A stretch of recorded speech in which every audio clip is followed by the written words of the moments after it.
Sweden, home to hot blondes, dead Vikings, and the Swedish chef.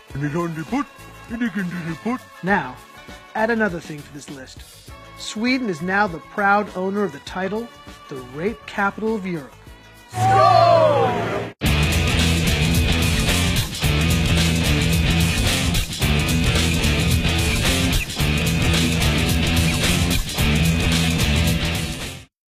Sweden has always had a reputation of being a harmonious and liberal society. This image has been shattered as rape has skyrocketed over the past 5 years. At the same time, Sweden has been going through a revolutionary demographic shift that has seen the country take in more refugees from Islamic countries than any Western nation in the world. This immigration has led to culture clashes and to enclaves of self-contained societies across Sweden. This is Annika Henroth Rothstein. She's a Swedish journalist who has extensively covered the Middle Eastern migration into Sweden. What we have is, first of all, a Swedish culture. Then we bring in, like last year, 190,000 people that come from a very different culture, a culture that isn't liberal, that has radically different views on women, on sexuality, on gender, on all these things. There's an explosion. Yeah, it will be clashes. This is Rinkeby, a leafy northern suburb of Stockholm, also a completely Islamic area. The police have said this is a complete no-go for them and for journalists. Here, a 60 Minutes crew from Australia is attacked while doing a story on Rinkeby. In order to come here and to prosper, you have to adapt to that culture. And that what we're doing in Europe is the complete opposite. They are saying, how can we adapt to you? Do you think that Sweden has a responsibility to adapt to the immigrants' culture coming in? Definitely. Should a woman, when they come here, dress, modestly, with pants and with sleeves? Is that important? It is our culture. If you come to Rinkeby, obviously everywhere is a dress code, I got a Swedish girlfriend. Sometimes I say we go to Rinkeby, he's scared. Right. He's scared. Is it dangerous here sometimes? Sometimes, yeah. We found out exactly how dangerous when, while we were setting up a shoot at a neighboring location, we were approached by 5 men and told to leave. While my crew took off, I stayed to simply ask why we had to leave. Because I was still wired, we had the sound of what happened next. How come it's a problem to film here? I don't want to be filmed. I know, but why? What's the why? I just don't want to. Spawn, But why? Let me see. Let me see. I'm not filming anything. Look. Show me what you got. Let go of me. Show me what you got. Show me. Show me you phone. Let go. I'll show you. I don't want your phone. Show me. Let go now.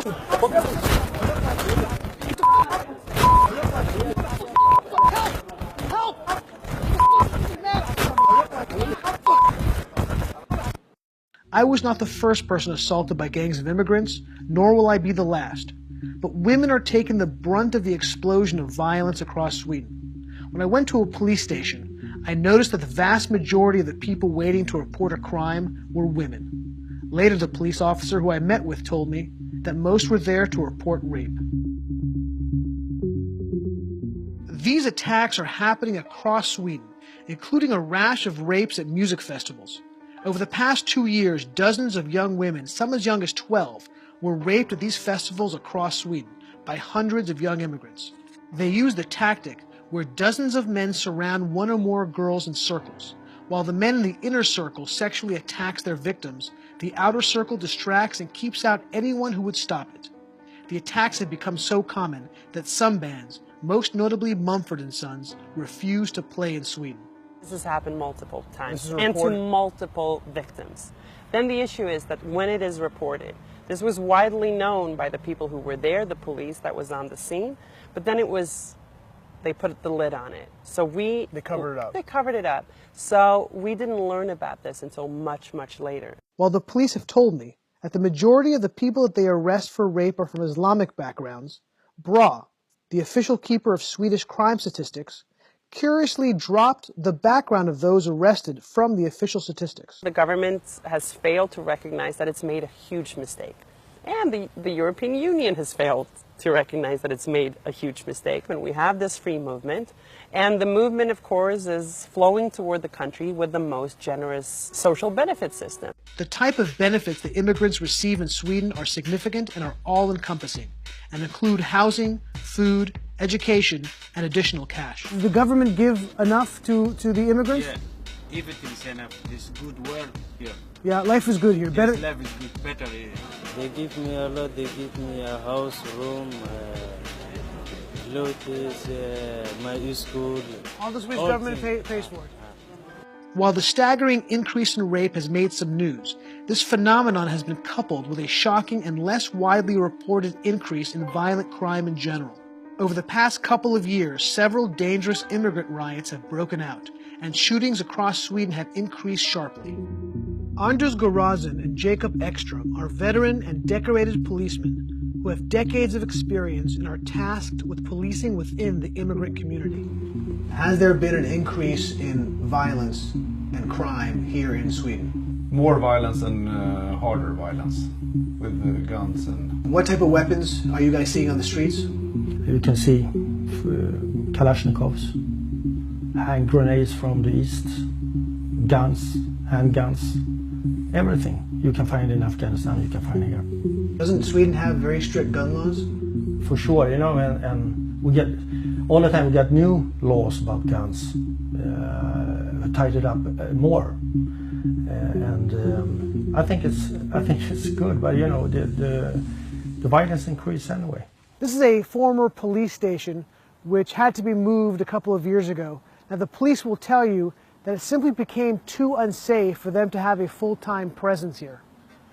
This man has been playing the accordion for several years, trying to bring some musical cheer to the suburb.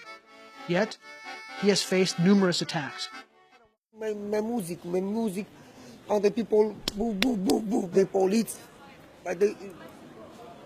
please. You need the police here? Yeah, the police. They go back the police here.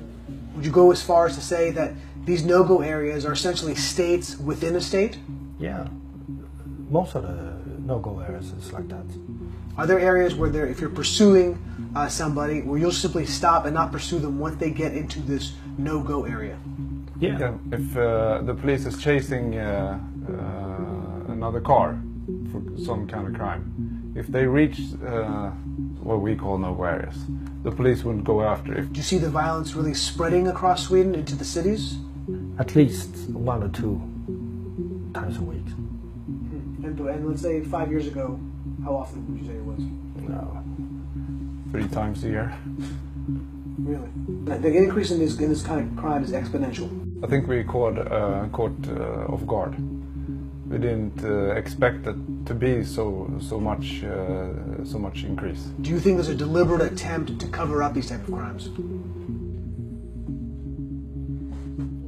Rather than that they don't want to seem racist. Is there a sort of sensitivity or are people scared that if you identify who's committing these type of crimes, that you could be labeled a racist? Of course, I think these issues make people nervous all over the world, not only even in Sweden. It's make me nervous as well, if we're talking about it. Because you don't want to be called racist? No, this racist card is very hard to deal with, you know. Of course, especially if you're blonde like me. And now to add to these woes, Sweden has had dozens of people go to fight for ISIS, and they're starting to come back. Sweden has had its first Islamic terrorist attack. Do you think the sexual assault problem is an Islamic problem or not really? No, I think it's a general problem among men. Yeah, the problem isn't like this culture or that culture. The problem is male culture. I don't think the immigrants is the problem. No, it's not. Like, that's just like a tiny bit of the problem, and like when that happens, like it's because we didn't like bring them in the right way. And I don't see that connection at all, and I would very much like to see the evidence of such a connection.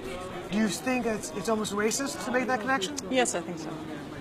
Is there a point where you think that Sweden's done too much to bring people in, or do you think there's... No, there is no too much in helping people. And is there a limit, do you think, to how many immigrants Sweden can take?